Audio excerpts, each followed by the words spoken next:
So what's up guys? Welcome back dito sa On Point Sports News. Pag-uusapan natin ngayon itong paparating na NBA Cup Finals. Pero more on pag-usapan natin yung pagkatalo ng OKC Thunders sa San Antonio Spurs at kung gaano ka husay at ka-scary itong si Wemby, no? Pero ito si Wemby ay kakabalik pa lang sa paglalaro mula sa isang 14 games na pagpapahinga dahil hindi ito nakalaro ng mga nakaraang games dahil siya ay na-injured. Nagpapagaling.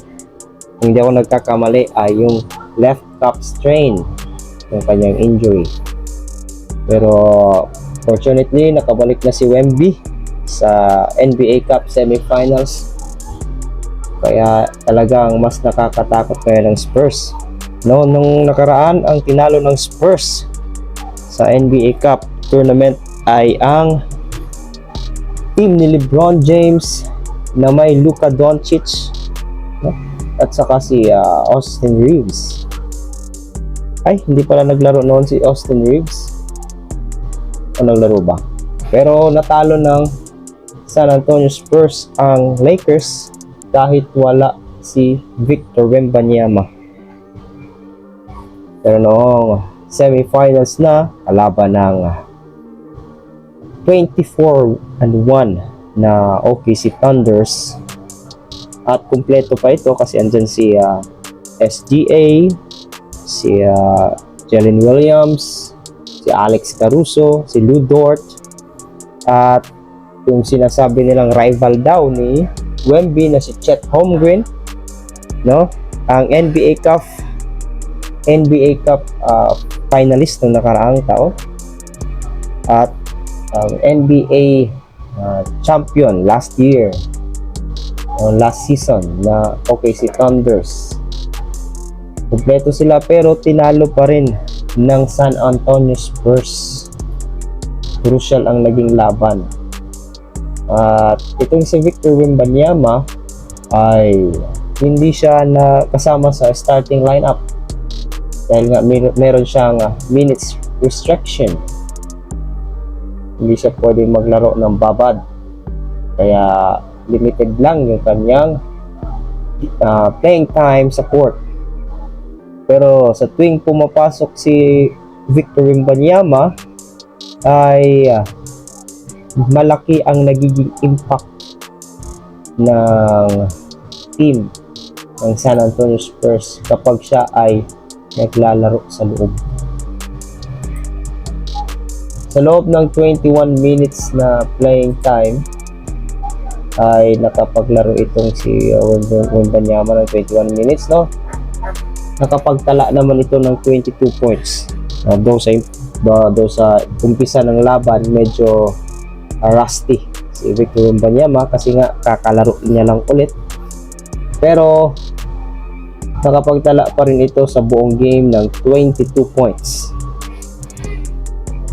Meron din siyang 2 assist, 9 rebounds, 2 blocks. Talagang ginawawala sa laro ni Wemby yung blocks, depensa. Nakakatakot talaga to sa depensa.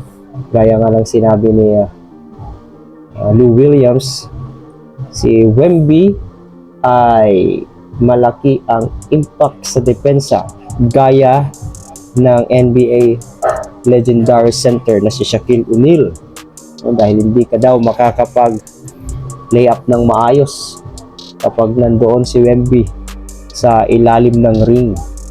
Totoo naman kasi ang height naman itong batang ito ay 7'5".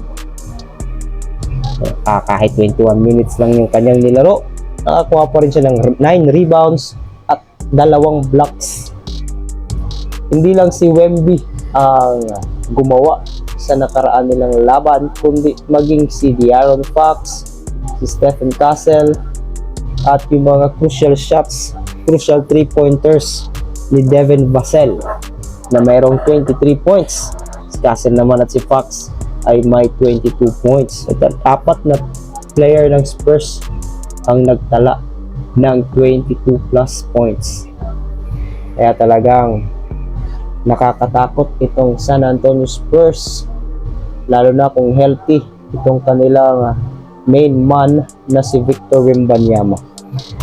Makakalaban ng Spurs sa darating na NBA Cup Finals ay itong New York Knicks na tinalo ang Orlando Magic. So maganda-gandang laban ito dahil magkakaharap si Aaron Fox at si Bronson, no? Pati si Wemby at si Karl Anthony Towns. Kaya maganda ang match-up ng dalawang team na ito. Sino kaya ang mananalo, guys?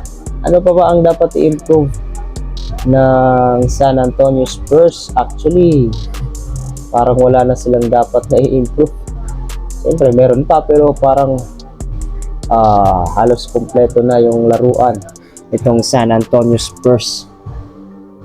Ang dapat na lang nilang i-improve ay paano magiging mas healthy pa itong kanilang star player na si Victor Wembanyama. Sana hindi na siya ma-injured.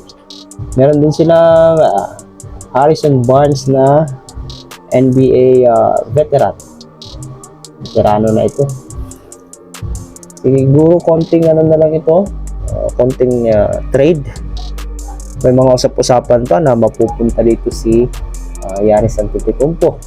Pero maganda na itong team na ito, lalo na kung champion sila sa NBA Cup Championship, NBA Cup Finals. Kung makuha nila yung trophy, ay magiging magandang experience ito para sa Spurs at makakuha sila ng confidence para sa paparating pa nilang mga big games.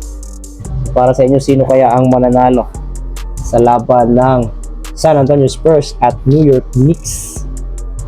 So, yan lang guys muna ngayon sa ating video.